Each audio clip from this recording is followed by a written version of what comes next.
my wife and I had a show in Atlanta called Interviews, and you were a frequent guest on our show. So Okay. we want to acknowledge that we've been knowing each other. We've been working together for the past 20 years or so. Okay. Yeah. So we're just continuing our relationship, even though you're still living in Atlanta, and we're not. But I just want you to introduce yourself and tell us a little bit about yourself and what made you interested in history and who were your mentors and why was history such a love of yours? Because when I met you, we used to have these long conversations about all kinds of historical events, and that's how we established our relationship. So tell us a little bit about yourself. Okay. I can do that now? Yes, sir. Oh, okay. Yeah, my name is Muhammad Ali Salaam. I am a graduate of Lincoln University in Missouri, where I studied history under Dr. Lorenzo Green, who is a protege of Carter G. Woodson. And for a long time, as a matter of fact, I chose that school because Dr. Green was a professor there. And I studied pretty extensively for him, under him, and also was employed by him.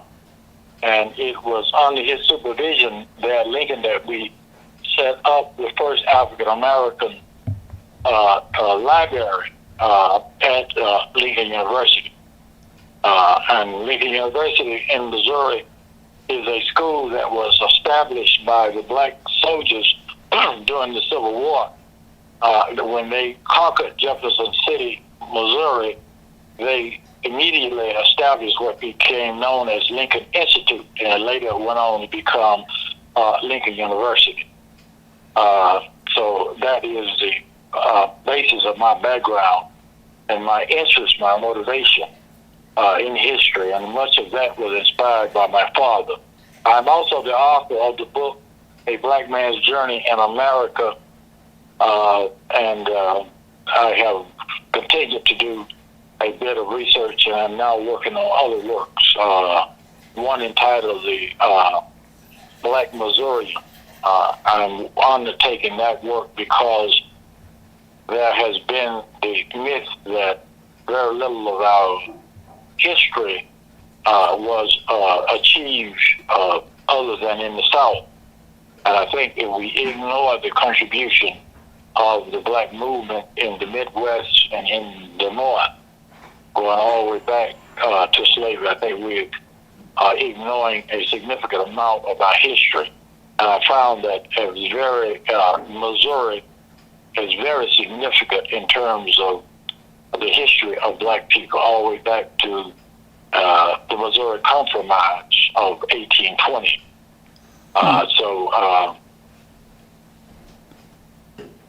Okay, so in this talk, we want to cover, we plan to cover a lot of different topics.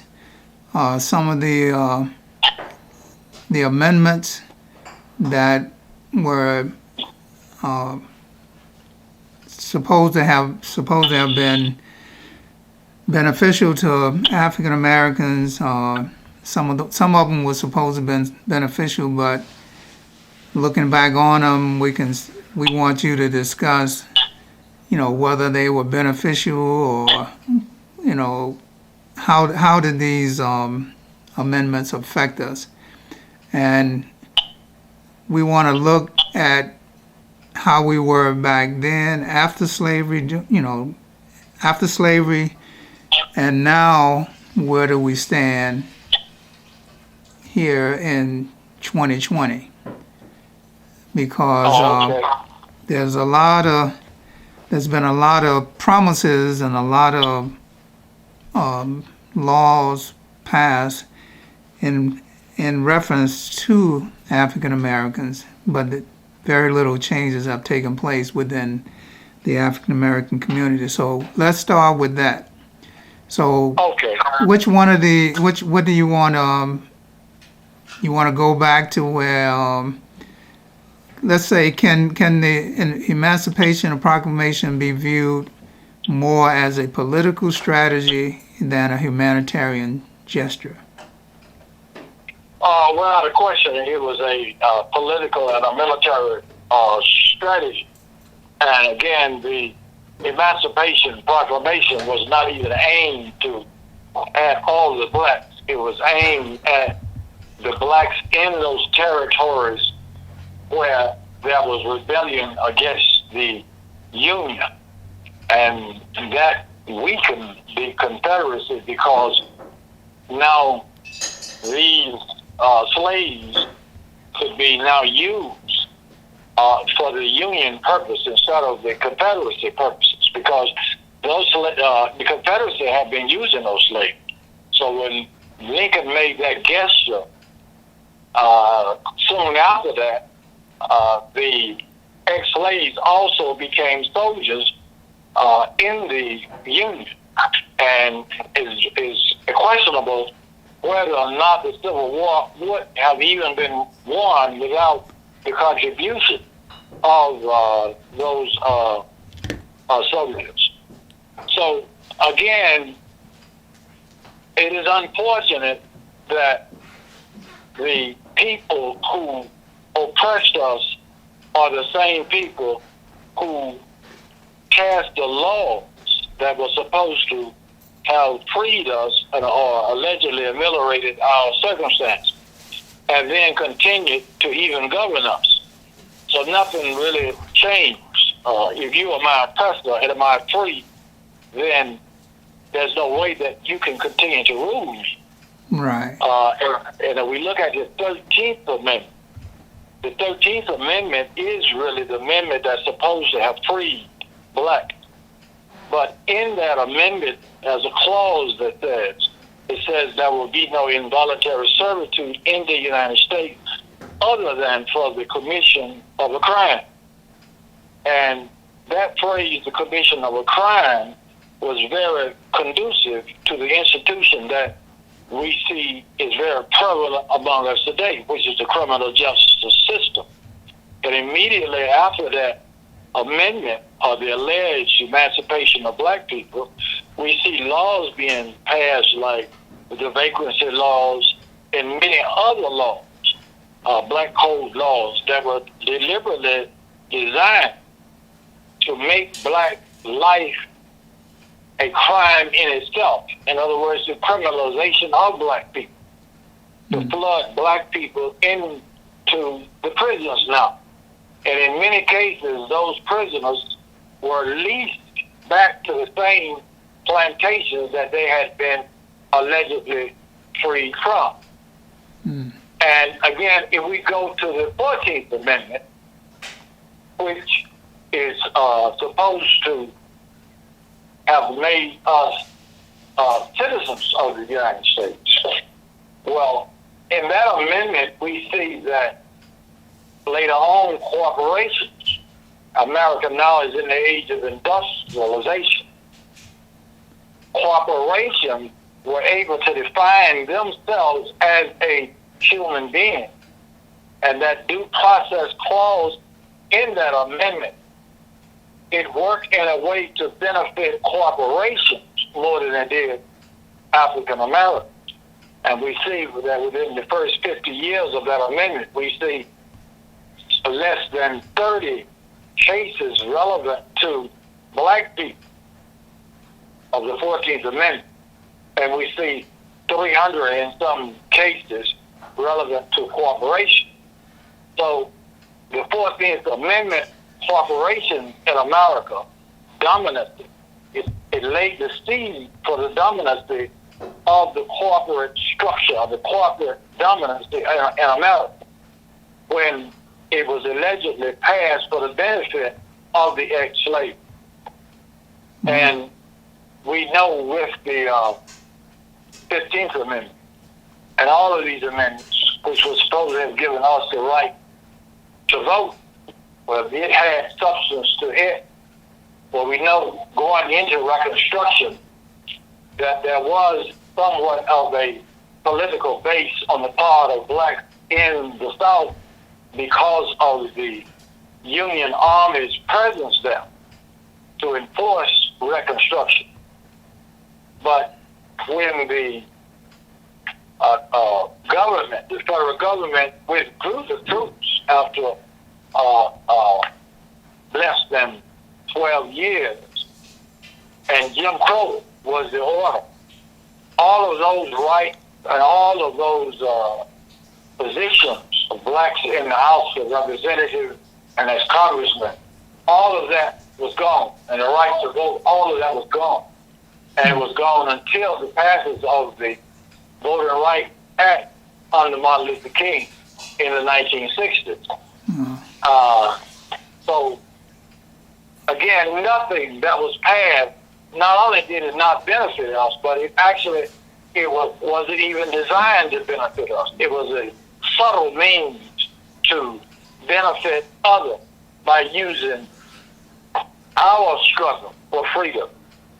And we see that even with the Civil Rights Bill and the other bills. We see that the Civil Rights Bill today has benefited other groups, nearly every other group, more than it has African Americans.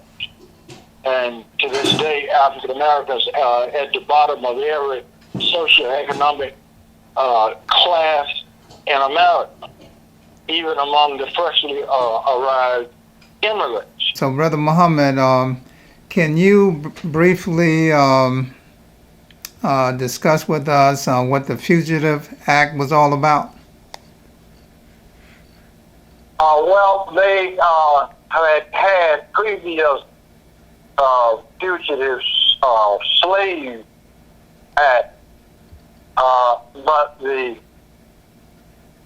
latter Fugitive Slave Act is concerned itself with the territory that the United States had gained as a result of the annexation of Texas.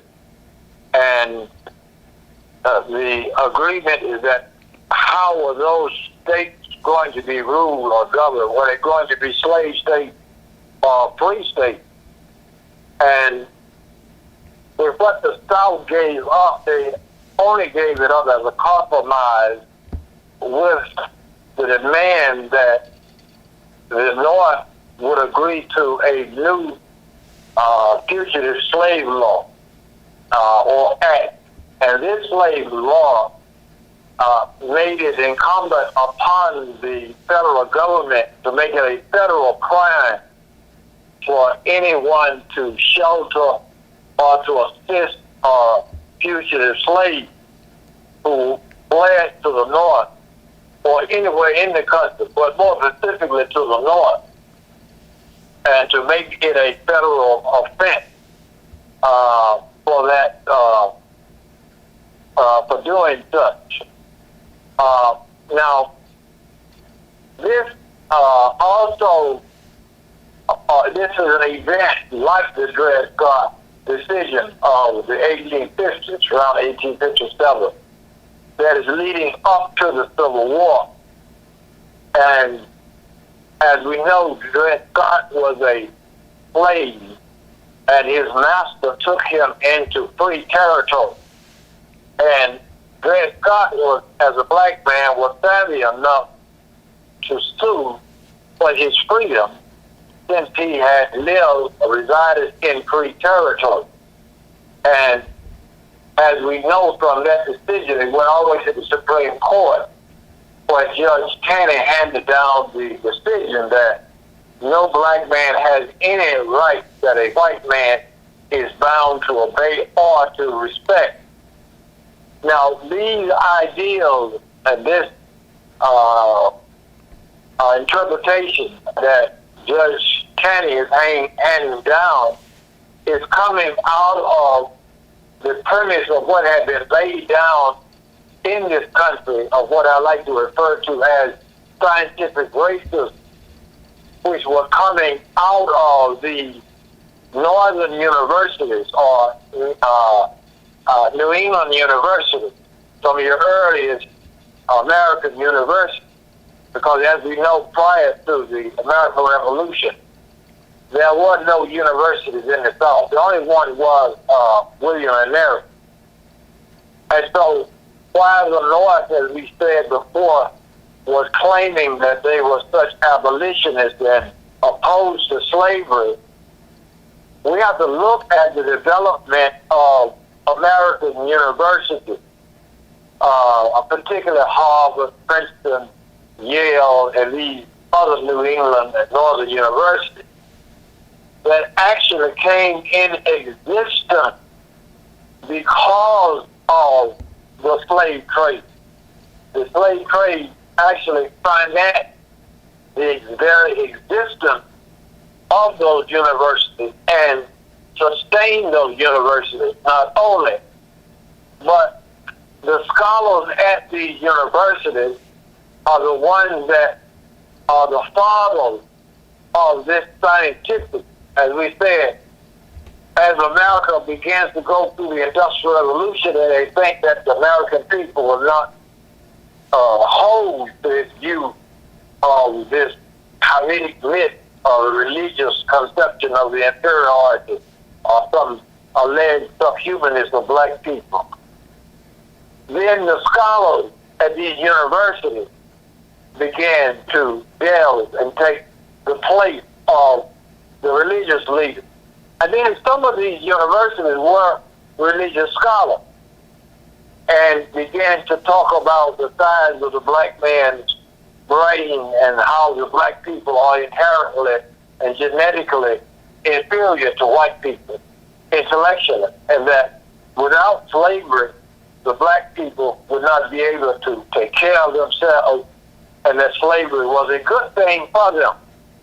But on the other hand, they are trying to act as if they are liberal, and that they are beyond slavery, and that this is just a southern institution.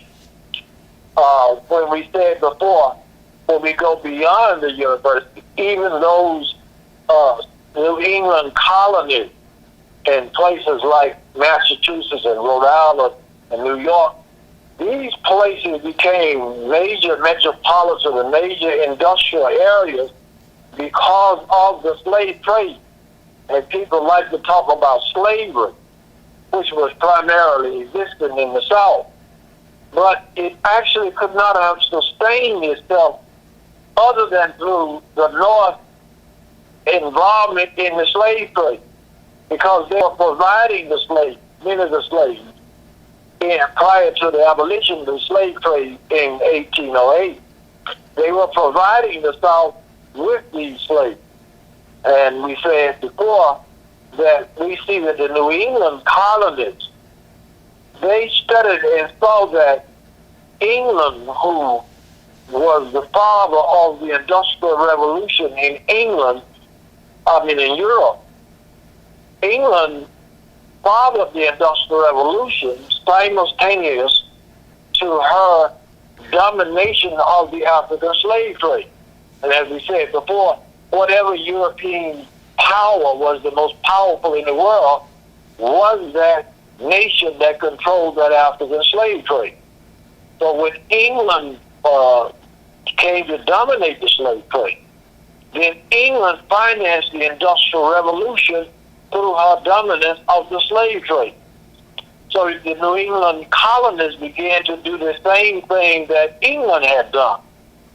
And this, to a large extent, was a leading cause, as Professor Benjamin Quarles of Morgan State University, in his book, The Negro and American Revolution, shows that the slave trade had a lot to do, was one of the primary factors in causing the American Revolution, because these New England colonies now were becoming industrial, which was opposed to the mercantilist concept of why they sent these colonies over here to extract raw materials to send back to the mother country to be transformed into finished goods. Now you have a guaranteed market that you can send back to those colonies. And so the New England colonists began to see that let's do the same thing. Let's become industrial. And let us use the South the way that England had been using us. And we said that we see where Brown University, as we know, originally that college was called the Rhode Island College. But the Brown family of Rhode Island was so successful in the African slave trade, and they donated so much money to Rhode Island College till they changed the name from Rhode Island College to Brown University. And we see this is also true with Harvard, Princeton, and Yale, and all this. They talk about the slaves, the few slaves they had there. But again, the wealth that was achieved in these northern and these New England colonies was the later state was derived from the slave trade. And this is why we see later on that this is why in the Civil War that the South actually lost the Civil War, because the South did not have a diversified economy. The North controlled all the banks, they controlled all the munitions, they controlled all the rails. She was industrial, and even during the Civil War, the North continued to expand in terms of industry, but the South was limited to an agrarian economy, which was largely dependent upon your northern state for finance and for manufacturing of the cotton. This is why we see that the South later, during the Civil War, made an alliance with England. And England, during the Civil War, was on the side of the South. And the South began to try to extract or send her cotton to England. But going back to the Dred Scott, that we are talking about, the laying this psychological foundation which blacks have not been able to override, and that whites have not been able to override. This policy that blacks are intellectually inferior, when these scholars at these universities who did this knew better themselves, because they were aware of the kind of people that they brought here to the United States as scholars from Africa. So if you're going to build a civilization, you don't blame the worst, you blame the best. And there's a reason why we see that the greatest achievement of the black man has been done here in the United States by this black man and woman in the United States. Because in this country were the best of the black people from Africa. And one reason why Africa has not been able to achieve the level that it should be on, because it was not just robbed of its people, but it was robbed of the best of its people. Not just in terms of physical characteristics, but you're talking about some of the leading scholars in the world, because we said before that up until the 14th century, your 4 leading universities in the world were located in Africa. So you're talking about some of the most powerful and some of the most leading people in the world were brought here. Well, Brother Muhammad, why do you think that none of this information is taught in the history books in our schools in America? Why is it not being taught?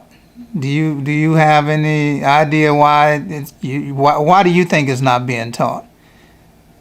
You know, the history of Africa and about the scholars and about the leading universities in the world were from Africa, and they basically stole all their knowledge from Africa, but yet and still African Americans are treated, as slaves.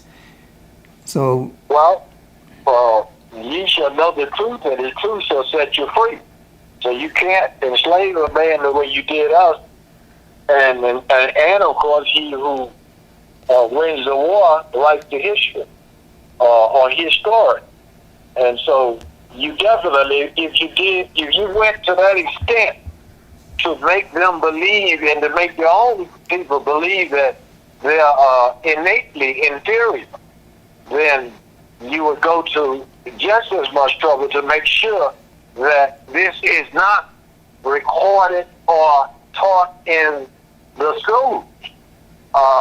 So it was not until the black historians at these black universities, Carter G. Woodson, Dr. Lorenzo Green, Dr. Benjamin Quarles, and many of these other scholars around the 1920s and the 1930s, that they began, J.A. Rogers, they began to refute these myths and access that information and catalog it and begin to instruct it at your black university.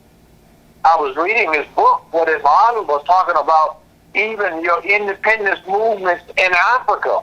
He said that it was at black American colleges that your African leaders learned Pan-Africanism and learned black nationalism and went back to Africa and freed those African nations and brought them out of independence. In other words, Kwame Nkrumah studied at Lincoln University. The first black president of independent Nigeria, he studied and graduated from Lincoln University and Howard University. Most of those leaders of those independence movements in Africa, they studied at these black universities. And Julian Bond's father, who was a professor at Lincoln University in Pennsylvania, Dr. John Hope Franklin, these scholars in the development of Black History Week by Carter G. Woodson. And it was only then that they began to catalog and teach this information at black colleges. And it didn't really come to fruition until around the 1960s. And a large part of that movement in the 1960s came out of these black colleges and universities. That's why they began to underfund these black colleges and universities and why they are in the shape that they're in today. Because they saw that a large, particular when blacks began to move from a civil rights movement to a black nationalist and black Pan-Africanist movement, they saw that this scholarship was coming from these black colleges, like SNCC, for example.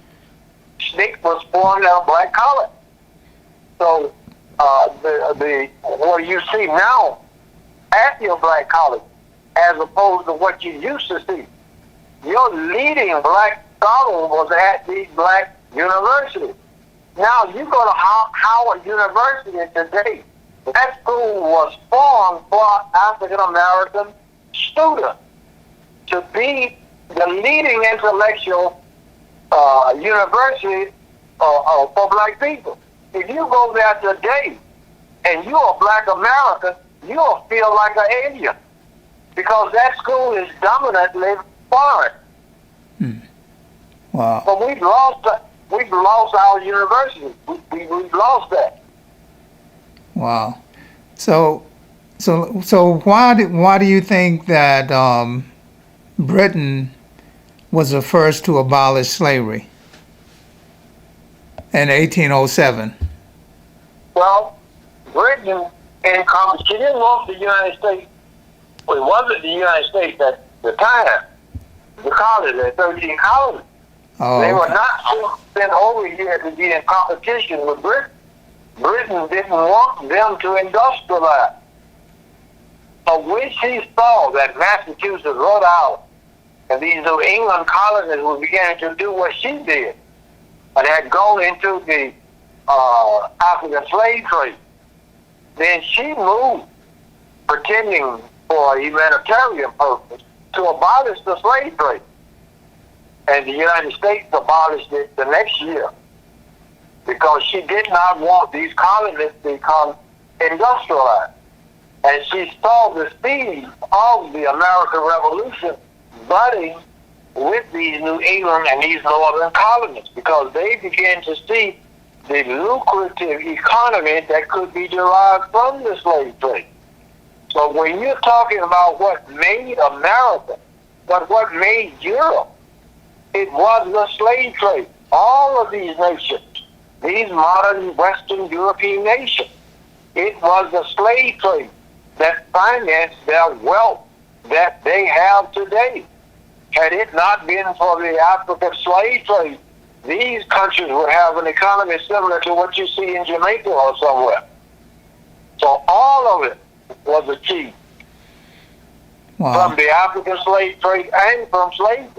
And what you saw in Haiti when Toussaint Louverture overthrew the French, France went almost into poverty because she could not afford to lose Haiti. Haiti was the backbone of her economy. Was the same thing with Great Britain. When the 13 colonies over here were the most economically viable. In other words, they were the backbone of the British economy. Wow. Okay. Okay. So so this whole idea about Britain being the first, they were only the first to abolish it. They didn't do it for humanitarian reason. They did it for other reasons. Yes. England or Britain was the last European country to control the African slave trade. And she was the first to advocate its abolition. And W.E. Du Bois, in his dissertation for his PhD at Harvard, entitled The Suppression of the African Slave Trade, also goes into why she abolished the slave trade.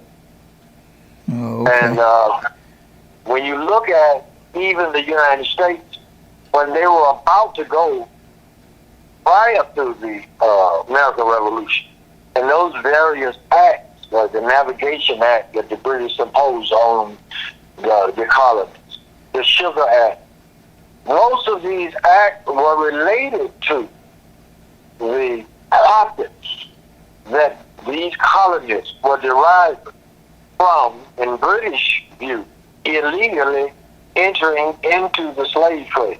The first industry in the America, the 13 colonies, which became the United States, was shipbuilding and rum. And that rum was being made from the sugar that they were bringing back from the West Indies, which was being produced by the slaves there.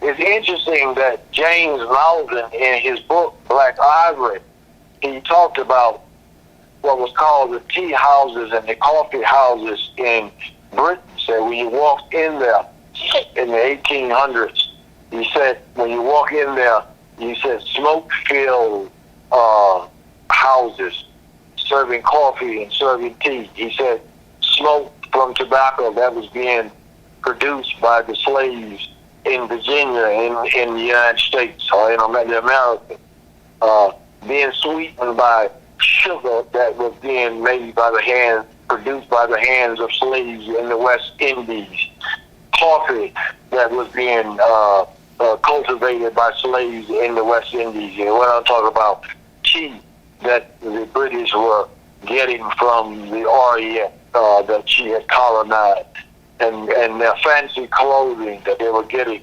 from the cotton that was being picked. But what he was saying is that, and chocolate that they had, cocoa they was enjoying from the west coast of Africa. But what he was talking about, that everything they was enjoying there, it was coming from how they had stolen the wealth from the enslavement of black and dark-skinned people around the world, particularly in the Americas, and why they were indulging in all of this frivolousness, discussing how they were going to trade And then the trading like on Wall Street and the British trading, the insurance company, all of this came into being from slavery and the slave trade. When those ships went into Africa, they took out insurance on those slave ships, on the cargo, and even on the slave. They took life insurance policy on the slave. When the slave died, the master benefited. He was a beneficiary of his death. Wow. And if you look at these medical universities, like Harvard University's School of Medicine was moved from Cambridge, Massachusetts to Boston because they could better access black bodies in Boston for medical research of the corpses of black people. And what was called the resurrectionist, this was another profession that came, the resurrection of the dead. Right. And return. Well, they were called resurrectionists. Their job was to go and to steal black bodies from the grave. And from there, those bodies were taken to these universities. Yeah, I understand. I understand here in Virginia. In Virginia, VCU did the same thing. They were known to do that too. Yeah. Wow. One of those girls that were killed in that Birmingham bombing of the 16th Street Baptist Church, their sisters went and visited their sister's grave, and the grave was in such disrepair. They wanted to be moved, and when they exhumed the casket, they looked in the casket. There was nobody in there. Wow. And so this is how research at these medical universities began. And if you look today at nearly every medical research university, it is located in an area close to the inner city where they can access black bodies. Mm-hmm. Okay. Wow. Okay, so let's can you briefly discuss the concept of 40 acres and a mule, and was that ever implemented? Well, when Sherman went through Georgia, burned Georgia, and went all the way to the coast of South Carolina, that land that he took from the Confederacy, he gave 40 acres and a mule to those black slaves. Tecumseh Sherman did that. He was an honorable white man. He did that. But when Lincoln was assassinated and his vice president, Andrew Johnson, became president, who was nothing but a rabid racist, he took that land from the blacks and gave it back to those Confederates. So it was very quickly diminished or ended. So in terms of the compensation, any compensation or reparation given to the slave, none was given. And with Reconstruction, we know that Reconstruction came to an end with the complicity of the North with the South. And they pulled the federal troops out of the South. And those Confederates went right back to enslaving blacks by another name. And so what we know of slavery, it didn't end until the 1900s, way into the 1900s, because they had to prison. What took the place of slavery was the mass incarceration of black people, the penal institution. And what they would do, it was called the prison lease system. And they would lease the prisoners back, in many cases, to the same plantations that they had been a slave to. And they passed laws making it conducive to criminalizing being black. The number one law was called the vagrancy law. But if you didn't give the man any land, what is he going to be but vagrant? And so he was incarcerated. And this has lasted all the way down to today. The new form of slavery is incarceration. But when we look at the 13th Amendment, it says, there shall be no involuntary slavery in America, servitude in America, other than for the commission of a crime.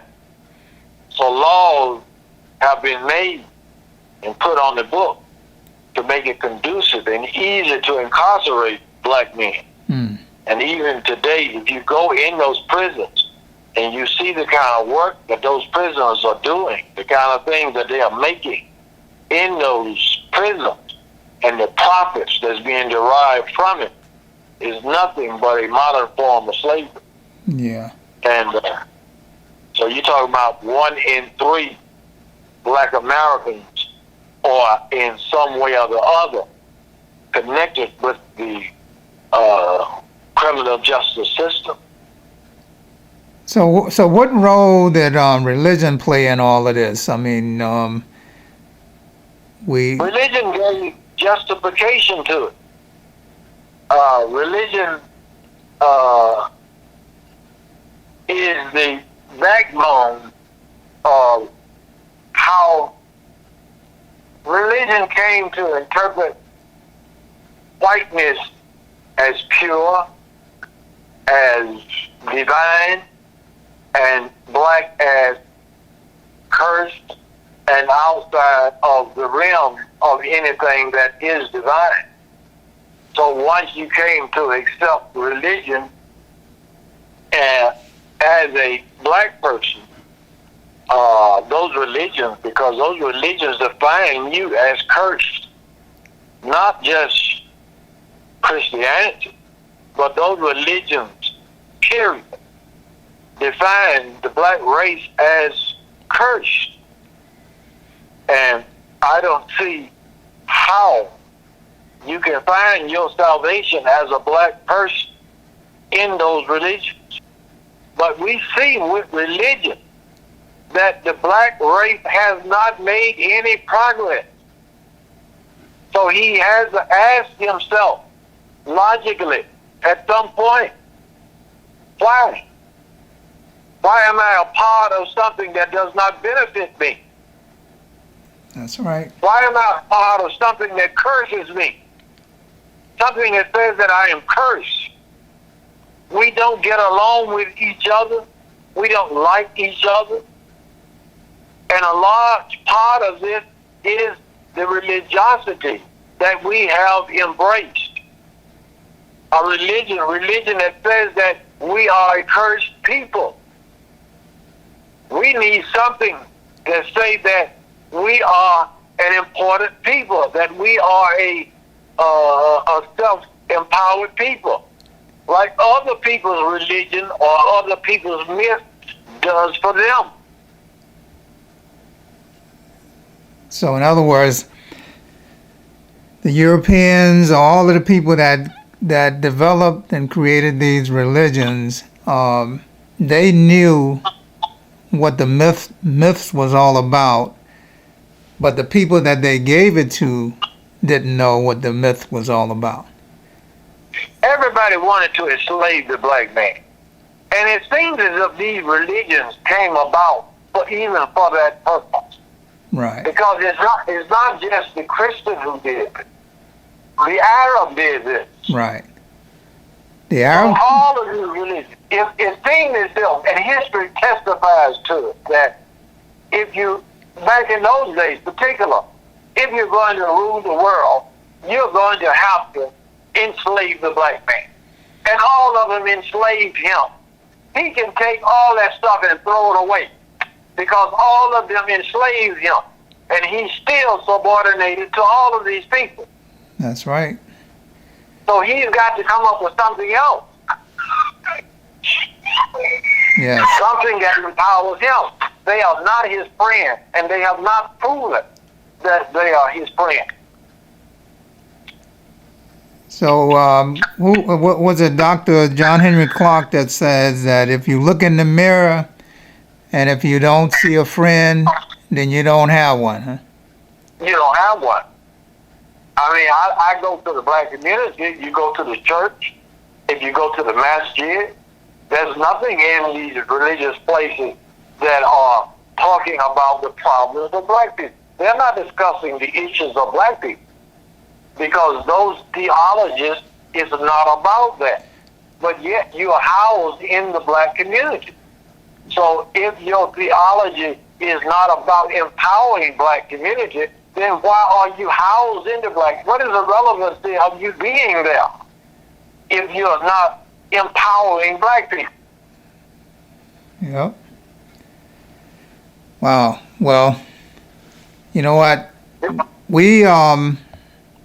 We have a lot more that we can talk about, but what I would like to do, if we can end this particular segment, and we'll continue at another time. I mean, we've